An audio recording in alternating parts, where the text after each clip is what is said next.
पूर्णमदः पूर्णमिदं पूर्णात् पूर्णमुदच्यते पूर्णस्य पूर्णमादाय पूर्णमेवावशिष्यते।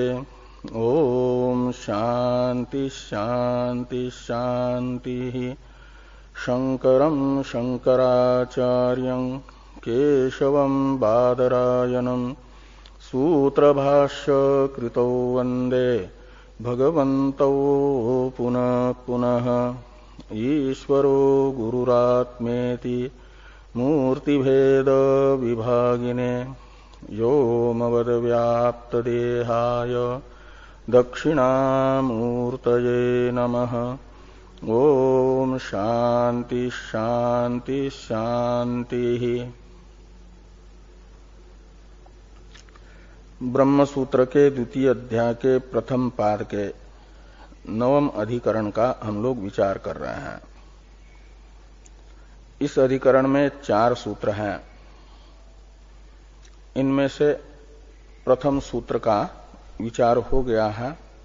द्वितीय सूत्र के व्याख्यान रूप भाष्य पर हम लोग चर्चा कर रहे हैं। प्रथम सूत्र पूर्व पक्ष का है। कृष्ण प्रसक्तिर निरवयवत्व शब्द कोपो वा। इस प्रथम सूत्र से पूर्व पक्षी ने वेदांत मत में आक्षेप किया है। ये कहा कि निरवयो ब्रह्म को यदि जगत का कारण मानेंगे तो ब्रह्म का ये परिणाम जगत है। परिणामवाद के अनुसार पूर्व पक्ष की शंका है। तो ये देखा जाता है कि जो निरवयव पदार्थ है उसका यदि परिणाम होता है मान ले तो संपूर्ण रूप से ही परिणाम मानना पड़ेगा। जगत रूप से ब्रह्म परिणत हुआ तो मानना पड़ेगा कि जगत से अलग कोई ब्रह्म बचा ही नहीं। ब्रह्म निरवय होने के कारण संपूर्ण रूप से जगत ही ब्रह्म बन गया, अलग से रहा ही नहीं जगत से। ये मानने की आपत्ति आएगी। ये कृष्ण प्रसक्ति पद से बता, यदि जगत के कारण ब्रह्म को निरवय मानेंगे तो। और यदि अलग ब्रह्म नहीं बचेगा जगत से तो जगत को तो हम इंद्रियादि रूप जो प्रत्यक्षादि प्रमाण हैं लौकिक, इन्हीं से ग्रहण कर रहे हैं। जगत रूपी ब्रह्म का ज्ञान हो ही रहा है और जगत से अलग कोई ब्रह्म बचा ही नहीं।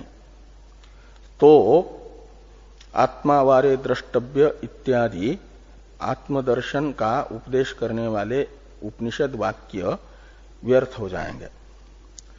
जगत से अलग यदि ब्रह्म होता जो प्रत्यक्षादि प्रमाण से गृहीत नहीं हो रहा है तो उसके ज्ञान के लिए उपदेश करना सार्थक होता।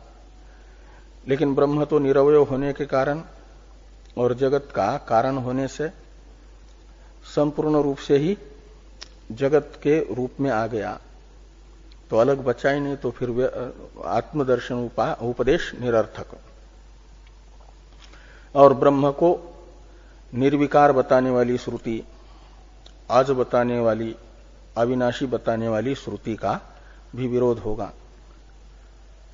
इन सब दोषों को टालने के लिए यदि सिद्धांती ये कहे कि ब्रह्म सावयव है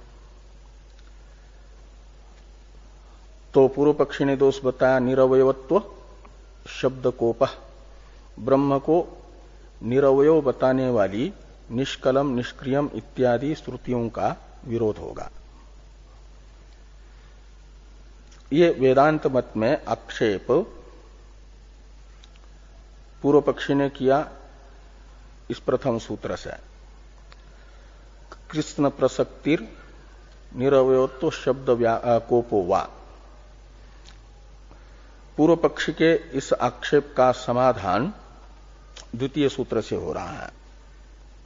आत्मनि चैवम क्या नाम, द्वितीय सूत्र है श्रुते है शब्द मूलत्वात्।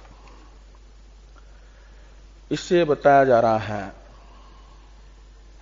कि ब्रह्म को जगत का कारण मानेंगे तो भी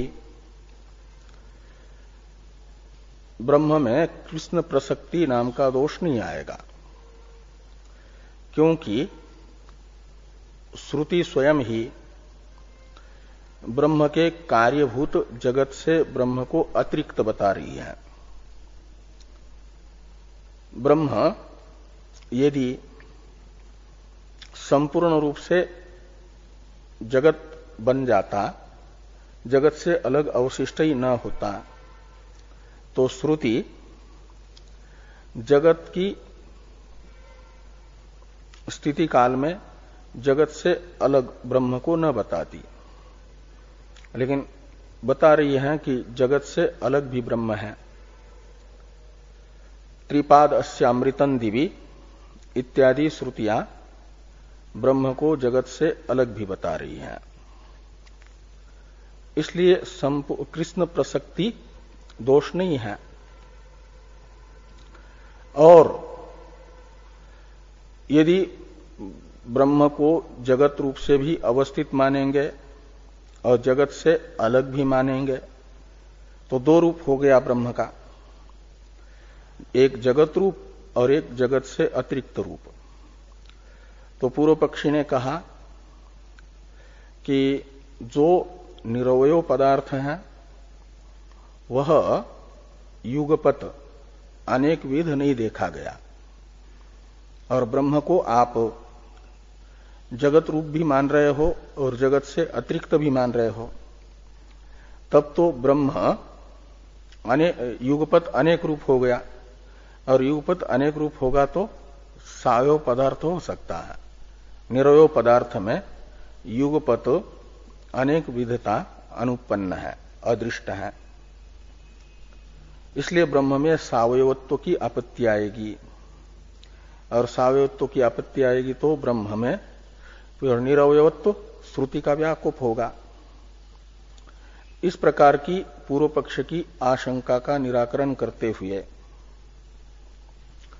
शब्द मूलम इत्यादि से ये कहा कि ब्रह्म तो शब्द प्रमाणक है।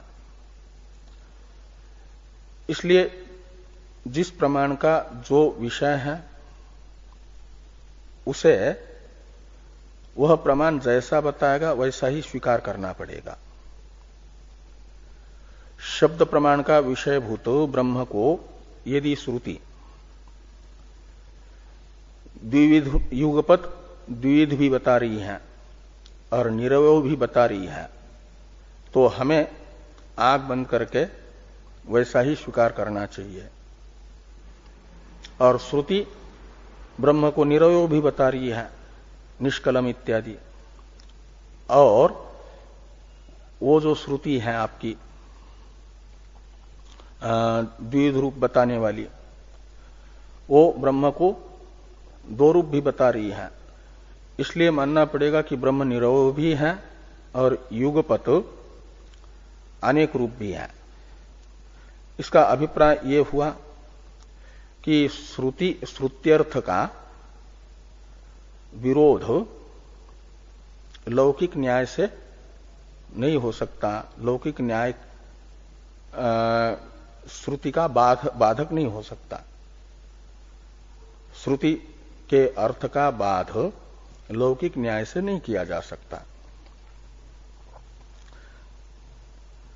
इस प्रकार का समाधान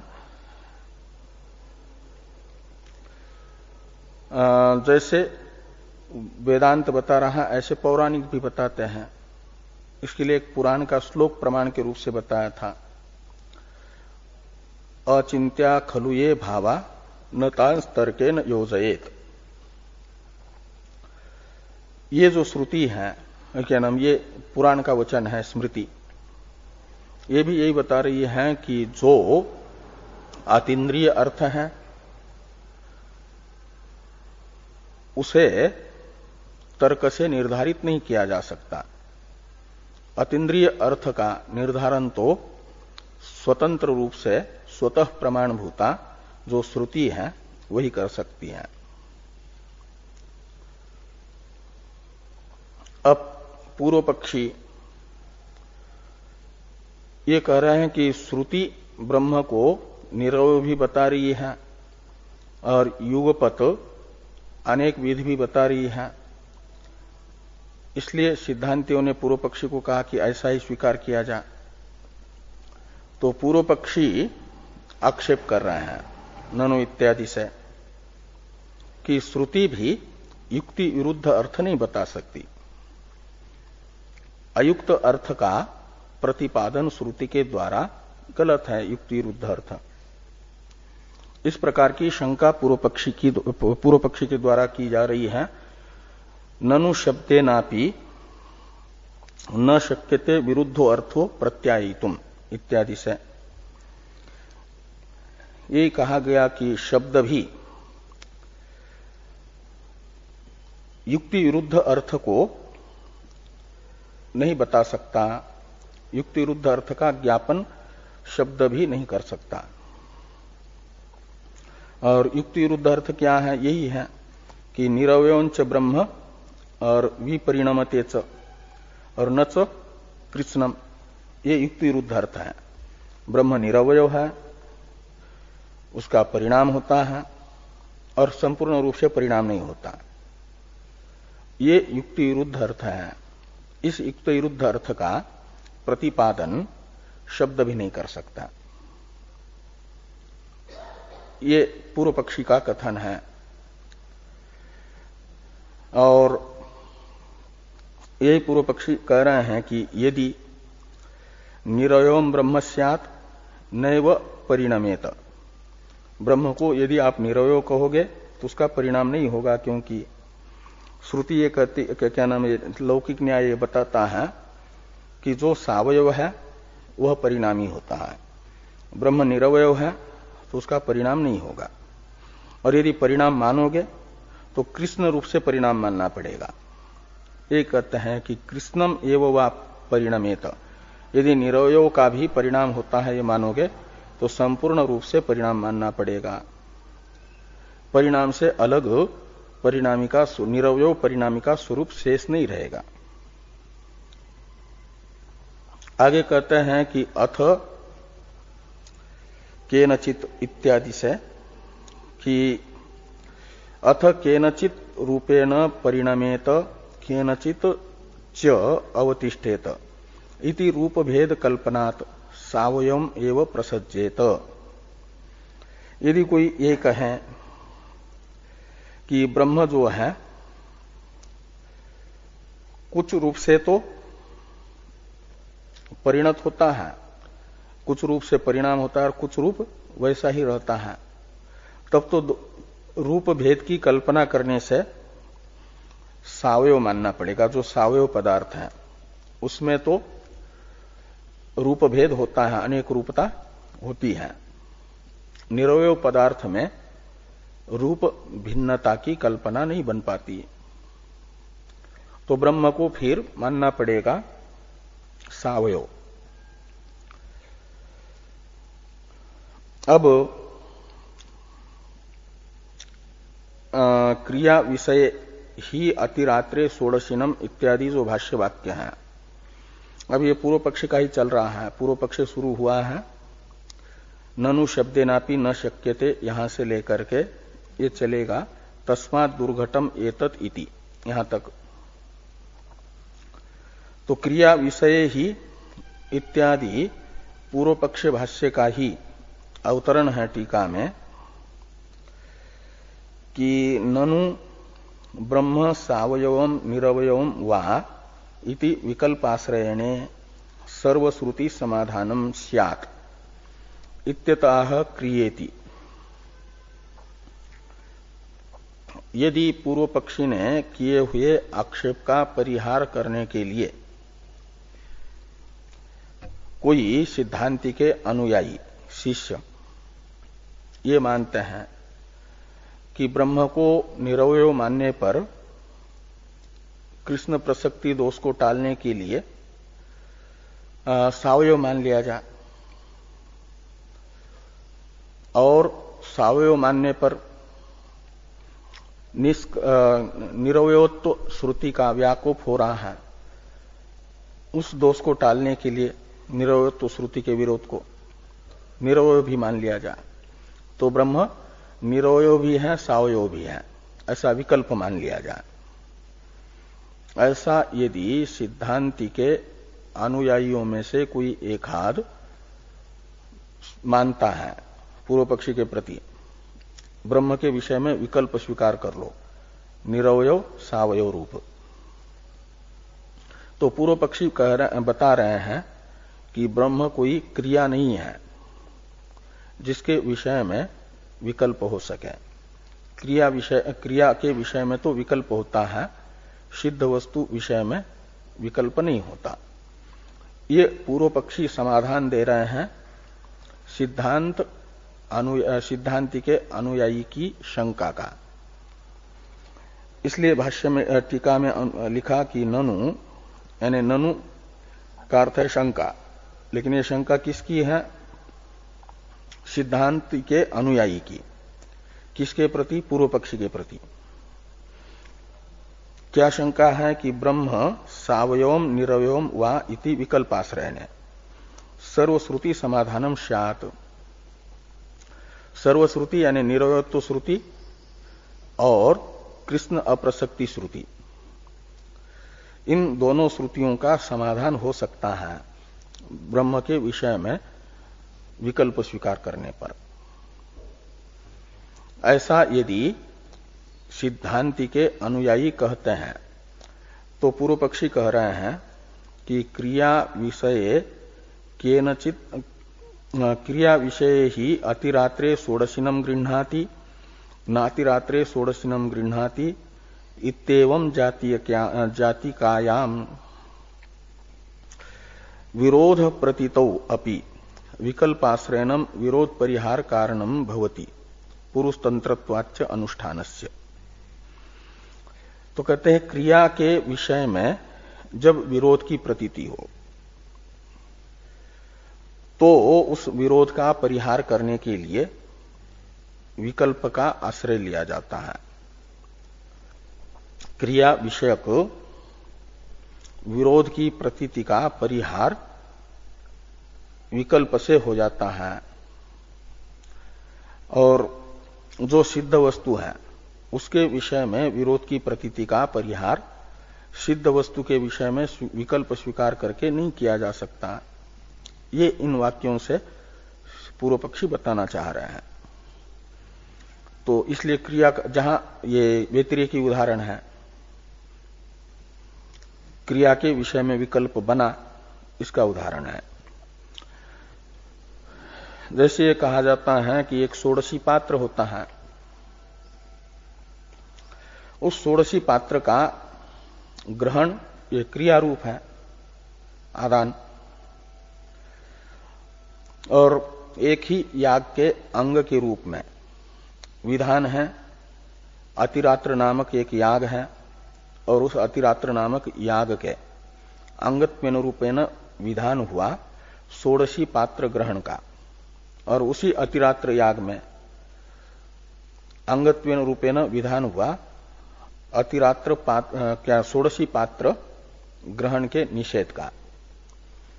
तो ये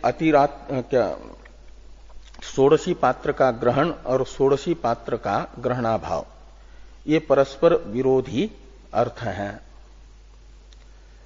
तो क्या अतिरात्र याग के अंगत्वेन रूपेण अतिरात्र षोडशी पात्र का ग्रहण होगा या षोडशी पात्र के ग्रहण का अभाव माना जाएगा? ये दोनों परस्पर विरोधी अंग है और एक ही याग के अंगत्वेन रूपेण विहित है, तो संशय हुआ विरोध का, तो माना गया कि वहां विकल्प दोनों में से कोई एक किया जा सकता है विकल्प में। तो षोडशी पात्र ग्रहण क्रियारूप होने के कारण वहां तो विकल्प बना, क्योंकि क्रिया पुरुष तंत्र होती है। ऐसे ब्रह्म यदि क्रियात्मक होता, अनुष्ठेय होता है। क्रिया कहते हैं अनुष्ठेय अर्थ को, तब तो वहां पर विकल्प बन जाता। लेकिन ब्रह्म तो अनुष्ठेय नहीं है, सिद्ध वस्तु है। अनुष्ठेय कहते हैं पुरुष प्रयत्न से निष्पाद्य अर्थ को अनुष्ठेय कहा जाता है। तो ब्रह्म को पुरुष अपने प्रयत्न से निष्पन्न नहीं करता। पुरुष प्रयत्न निष्पाद्य ब्रह्म न होने से, सिद्ध वस्तु होने से उसके विषय में विकल्प नहीं बन पाएगा। इसलिए विकल्प का आश्रय लेकर के सावयवत्व निरवयत्व श्रुति का विरोध नहीं किया जा सकता, विरोध परिहार नहीं किया जा सकता। ये यहां पूर्व पक्षी कह रहे हैं कि अतिरात्रे षोडशिनम गृह्णाति नातिरात्रे षोडशिनम गृह्णाति इत्येवं जातीय कायाम विरोध प्रतीतौ अपि विकल्पाश्रयणम विरोध परिहार कारणम भवति। क्यों? तो कहते पुरुष तंत्रत्वाच्च अनुष्ठानस्य इह तु विकल्प आश्रयनेनापि न विरोध परिहार संभवति अपुरुष तंत्रत्वात् वस्तुनः। और प्रकृत जो वस्तु है कौन? ब्रह्म। यहां पर विकल्प का आश्रय ले भी ले तो भी विरोध का परिहार नहीं हो पाएगा। क्यों? कहते हैं विकल्प होता है पुरुष तंत्र अर्थ में, ब्रह्म तो पुरुष तंत्र नहीं है सिद्ध वस्तु होने से। इसलिए कहते हैं कि तस्मात् दुर्घटम एतत् इति, यानी इति ये शंका के समाप्ति का द्योतक है, आक्षेप यहां तक है। तस्मात् यानी ब्रह्म को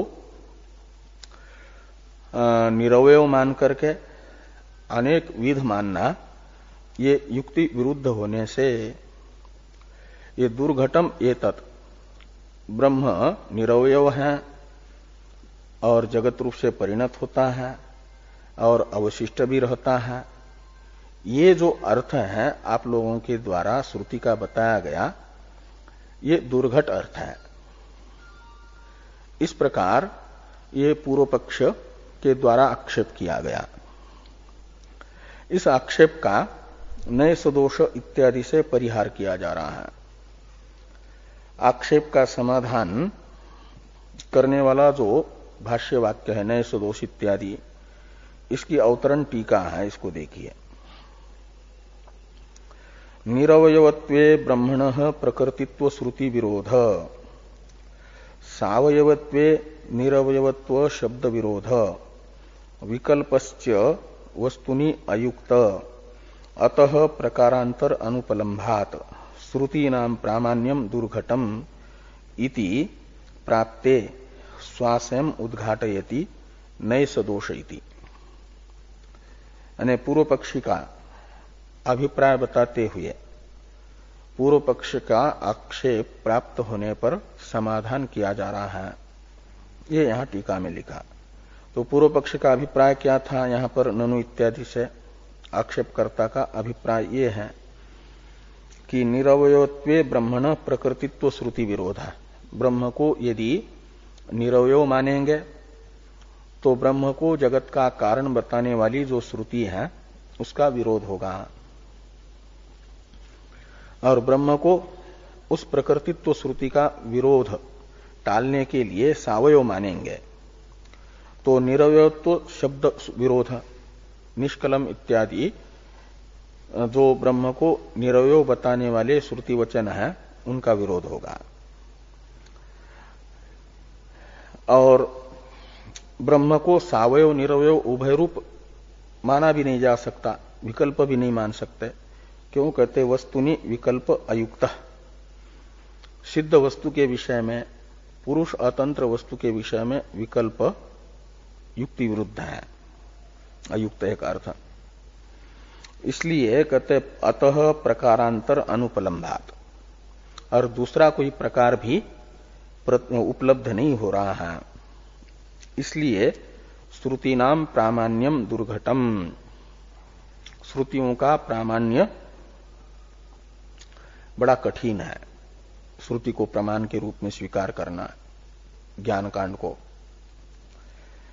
इस प्रकार ज्ञान कांड के प्रामाण्य पर आक्षेप प्राप्त होने पर कहते हैं स्वास्वयं उद्घाटयति, सिद्धांती अपने अभिप्राय को प्रकट कर रहा है। पहले कहा था ना कि अपने आशय को गूढ़ रख करके समाधान कर रहे सिद्धांती। ऐसा पहले कहा था गूढ़ाशय एव परिहरति शब्द मूलन चेति। पूर्व पक्ष की शंका का पहले समाधान करते हुए अपने अभिप्राय को छिपा करके रखा था सिद्धांतियों ने। अब वो अपना अभिप्राय जो छिपा करके रखा था उसे प्रकट कर रहे हैं। स्वास्वयं उद्घाटयति का अर्थ है। तो भाष्य में है नैष दोषः अविद्याकल्पित रूप भेद अभ्युपगमात्। तो कहते हैं कि पूर्व पक्षी ने वेदांत मत में जो दोष बताया वह दोष पूर्व पक्षी को दिख रहा है, वस्तुतः वेदांत में नहीं है। ये इस दोष को ही बता रहे हैं। पूर्व पक्षी ने कौन सा दोष बताया? तो पूर्व पक्षी के द्वारा बताया गया ये दोष वेदांत के प्रामाण्य का दुर्घटत्व दोष, वह दोष सिद्धांत में नहीं है। ये यहां पर कह रहे हैं टीका में कि निरवयवस्य वस्तुनः कूटस्थस्यापि अविद्यया कल्पित नाम रूप विकार अंगीकारात् दुर्घटत्व दोषो नास्ति। नैष दोष इस सिद्धांत के भाष्य का अभिप्राय है कि जो निरवय वस्तु है वह कूटस्थ है। कूटस्थ जो यानी निर्विकार, तो निर्विकार निरवय वस्तु में भी अविद्या से कल्पित नाम रूपात्मक विकार वेदांत में स्वीकार करने के कारण, यानी आविद्यक ये कार्य है ब्रह्म का और स्वतः ब्रह्म कूटस्थ ही है, निर्विकार ही है, जगत का कारण भी नहीं है। जगत कारणत्व तो ब्रह्म में अविद्यक है, स्वतः नहीं। इसलिए कहते हैं स्वतः निरवय और निर्विकार जो वस्तु है ब्रह्म, उसमें अविद्या कल्पित नाम रूप विकार अंगीकारात्, ये अविद्या से कल्पित जो नाम रूपात्मक जगत है उसे स्वीकार किया गया है। इसलिए वेदांत का जो प्रामाण्य है वह दुर्घट नहीं है। इसलिए वेदांत प्रामाण्य दुर्घटत्व नाम का जो दोष पूर्व पक्षी को दिख रहा था वह वेदांत में नहीं है। क्यों? तो कह रहे हैं इसलिए कि वास्तव कौटस्थ्यस्य कल्पित विकार प्रकृतित्वेन अविरोधात् इत्यर्थ। ये कल्पित अविद्या कल्पित रूप भेद अभ्युपगमात्, इसका अर्थ कर दिया टीका में टीकाकार ने कि जो निरूपाधिक ब्रह्म है वो है वास्तविक स्वरूप उसका, और वो उसमें कोई विकार नहीं है, वो निर्विकार है, कूटस्थ है। तो वास्तव यानी पारमार्थिक जो कौटस्थ्य ब्रह्म का है उसका कल्पित जो विकार प्रकृतित्व है यानी कल्पित विकारित्व है, उस कल्पित विकारित्व के साथ पारमार्थिक निर्विकारत्व का कोई विरोध नहीं है। समसत्ताक पदार्थ में विरोध माना जाता है।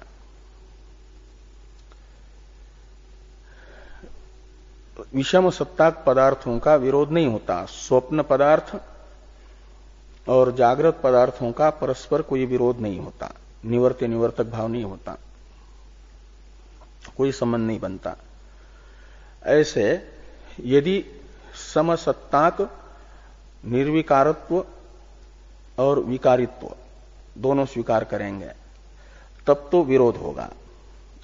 लेकिन वेदांत बता रहा है कि ब्रह्म में परमार्थतः निर्विकारत्व है और आविद्यक सविकारत्व है। तो इस प्रकार ये दोनों भी विषम अलग अलग सत्ता वाले होने से इनका परस्पर कोई विरोध नहीं होगा। जैसे वास्तविक रज्जुत्व और प्रातिभाषिक सर्पत्व का एक ही रज्जु में कोई विरोध नहीं है। ये यहां पर कहा वास्तव कौटस्थ्यस्य कल्पित विकार प्रकृतित्वेन अविरोधात् इत्यर्थ। यानी ये किसका अर्थ है?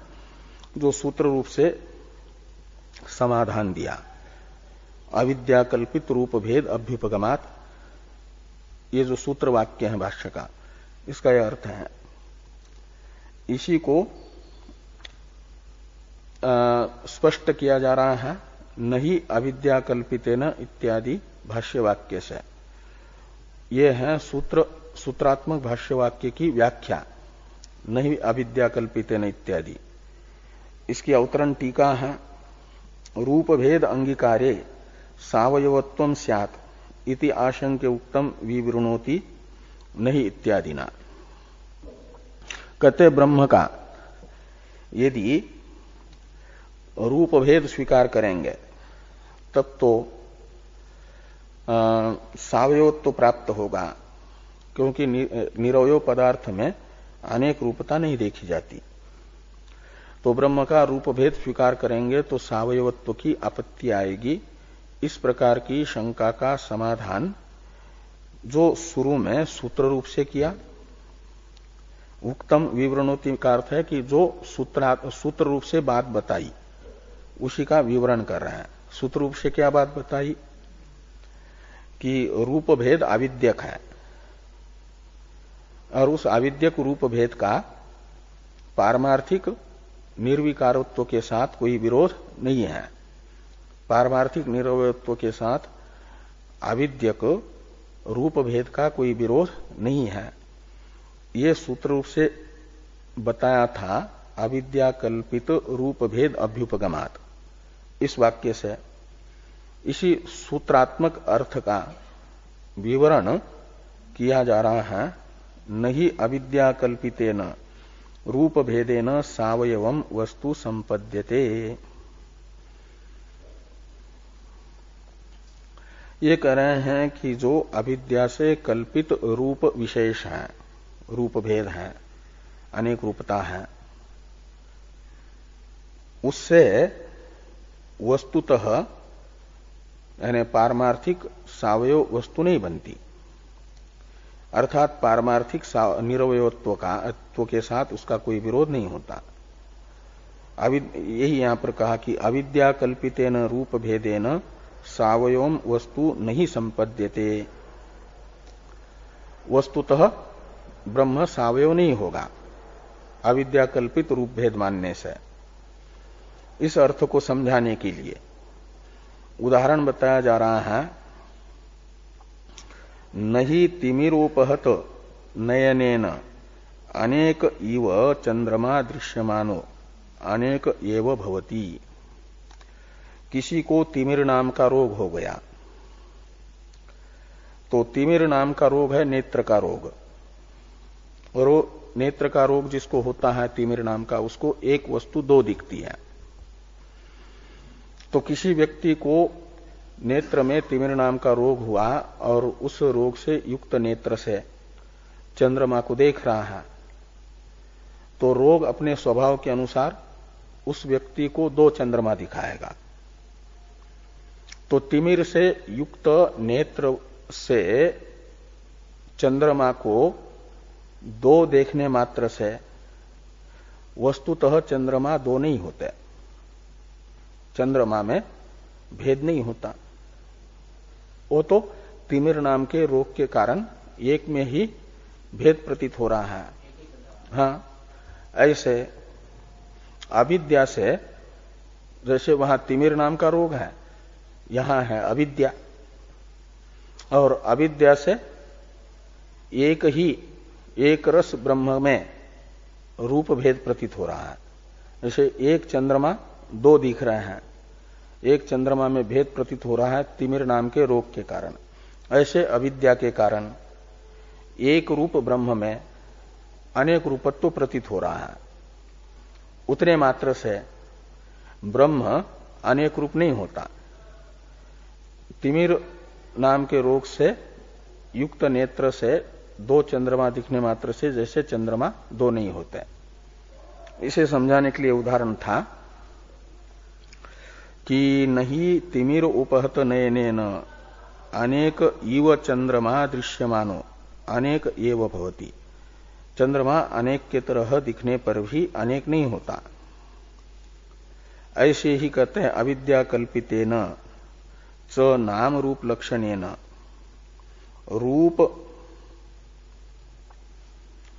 भेदेन व्याकृत अव्याकृतात्मकेन तत्वान्यत्वाभ्याम अनिर्वचनीयेन ब्रह्म परिणामादि सर्व व्यवहारास्पदत्वं प्रतिपद्यते।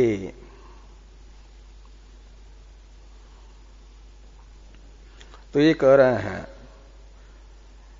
कि ब्रह्म परिणामादि सर्व व्यवहारास्पदत्वं प्रतिपद्यते का अर्थ है कि ब्रह्म का ये जगत परिणाम है, ब्रह्म जगत की प्रकृति है इत्यादि जो शब्द प्रयोग हो रहे हैं, इस शब्द प्रयोग का आस्पद यानी आश्रय विषय ब्रह्म बन जाता है। किसको लेकर के?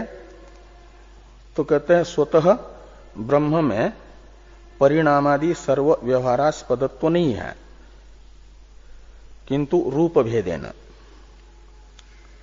भेदेन ब्रह्म परिणामादि सर्व व्यवहारास्पदत्वं प्रतिपद्यते, ऐसा अन्वय करिए। और उस रूप भेदन के विशेषण है चार विशेषण है। रूप भेदेन के ये चार विशेषण है। एक तो रूप भेद कैसा है? रूप भेद का अर्थ है अनेक रूपत्व।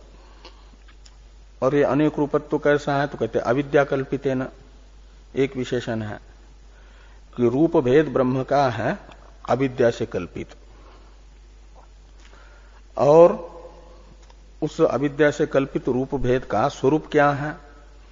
तो बताया नाम रूप लक्षणेन, नाम और रूप ही उसका लक्षण यानी स्वरूप है।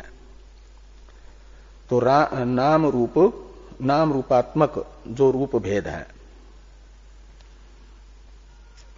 और तीसरा विशेषण है व्याकृत अव्याकृतात्मकेन, और ब्रह्म का रूप भेद है व्याकृत नाम रूप अव्याकृत नाम रूप। स्थिति काल में व्याकृत नाम रूपत्व रूपी रूप भेद है, और प्रलय काल में अव्याकृत नाम रूप होता है, अनभिव्यक्त नाम रूप अभिव्यक्त नाम रूप दशा। इसलिए कहा कि व्याकृत अव्याकृतात्मकेन रूप भेदेन का ही ये विशेषण है। और ये जो रूप भेद है अनभिव्यक्त नाम रूप अभिव्यक्त नाम रूपात्मक, ये न तो असत है न तो सत है, अनिर्वचनीय है। इसलिए कहते हैं कि तत्वान्यत्वाभ्याम अनिर्वचनीय न। तत्व कहते हैं सत्य को, इसे तत्व भी नहीं कहा जाता है, सत्य भी नहीं कहा जा सकता नाम रूप को। और आकाश पुष्प के तरह अन्य यानी असत भी नहीं कहा जा सकता, इसलिए वो अनिर्वचनीय है। ऐसा जो रूप भेद और उसको लेकर के ब्रह्म परिणामादि सर्व व्यवहारास्पदत्वं प्रतिपद्यते, परिणामादि सभी व्यवहार का विषय बन जाता है। ये आविद्यक रूप को लेकर के ऐसा हुआ, परिणामादि का विषय बना। और जो उसका अपना पारमार्थिक रूप है, अविद्या रूपी उपाधि से असंस्पृष्ट रूप है, उसको लेकर के तो ये सारा जो है व्यवहार ब्रह्म में स्पर्श भी नहीं करता। ये कह रहे हैं कि पारमार्थिकेन च रूपेण सर्व व्यवहारातीतम अपरिणतम अवतिष्ठते। तो जो ब्रह्म का पारमार्थिक रूप है, अविद्या कल्पित नहीं, वो निरवय और एक रस है, उसको लेकर के तो कहते सर्व व्यवहारातीत है वो, उसमें न परिणाम न प्रकृति आदि कोई शब्द प्रयोग नहीं होता। और वह अपरिणतम, उसमें जगत रूपी परिणाम भी नहीं है उस समय परमार्थतः। ये बात बताइए। इसलिए क्या हुआ कि ब्रह्म का पारमार्थिक स्वरूप निर्विकार ही है, और वो ये नहीं कि जगत नहीं रहेगा तब निर्विकार है, और जगत रहेगा उस समय निर्विकार नहीं है, वो सर्वदा निर्विकार ही है ब्रह्म। अविद्या से ही जगत रूपी विकार ब्रह्म में प्रतीत हो रहा है। ये कृष्ण प्रसक्ति नामक दोष का निराकरण करते हुए कहा कि अविद्या से ब्रह्म जगत रूप बना है, और अविद्या से जगत रूप बनने पर भी उसके दो स्वरूप है, एक अभिव्यक्त अविद्यखी अभिव्यक्त नाम रूप और अनभिव्यक्त नाम रूप, और एक पारमार्थिक स्वरूप है निर्विकार। और ये इस प्रकार उस निर्विकार पारमार्थिक स्वरूप का आविद्यक अनेक रूपत्व के साथ भी कोई विरोध नहीं है, और उस आविद्यक रूप को लेकर के ब्रह्म में ये जगत रूपता है, और स्वतः जो है निर्विकारता है, निरवयता है। ये यहां पर कहा कि पारमार्थिकेन च रूपेण सर्व व्यवहारातीतम अपरिणतम अवतिष्ठते। आगे हैं भाष्य में जो आ रहा है वाचारंभन मात्रत्वाच्य इत्यादि, उसकी अवतरण टीका है। ये बताया विवर्तवाद का आश्रय लेकर के सिद्धांत में कृष्ण प्रसक्ति नामक दोष नहीं है। पूर्व पक्ष के द्वारा आक्षिप्त कृष्ण प्रसक्ति नाम के दोष का निराकरण यहां तक हुआ। अब निरवयत्व शब्दकोप नामक जो दूसरा दोष प्रथम सूत्र से पूर्व पक्षी ने बताया था, उसका निराकरण वाचारंभन मात्रत्वात् इत्यादि भाष्य से भाष्यकार भगवान कर रहे हैं। इसकी अवतरण टीका है कृष्ण प्रसक्तिम निरस्य दोषांतरम निरस्यति वाचारंभणेति। कृष्ण प्रसक्ति का निराकरण करके दोषांतर का निराकरण किया जा रहा है। यानी दोषांतर हुआ, प्रथम सूत्र में बताया गया दूसरा दोष, कृष्ण प्रसक्ति दोष से भिन्न दूसरा दोष, वो कौन सा? निरवयत्व शब्दकोप नाम का दोष। उसका निराकरण वाचारंभन इत्यादि से भाष्य में हो रहा है। इस पर हम लोग चर्चा करेंगे कल।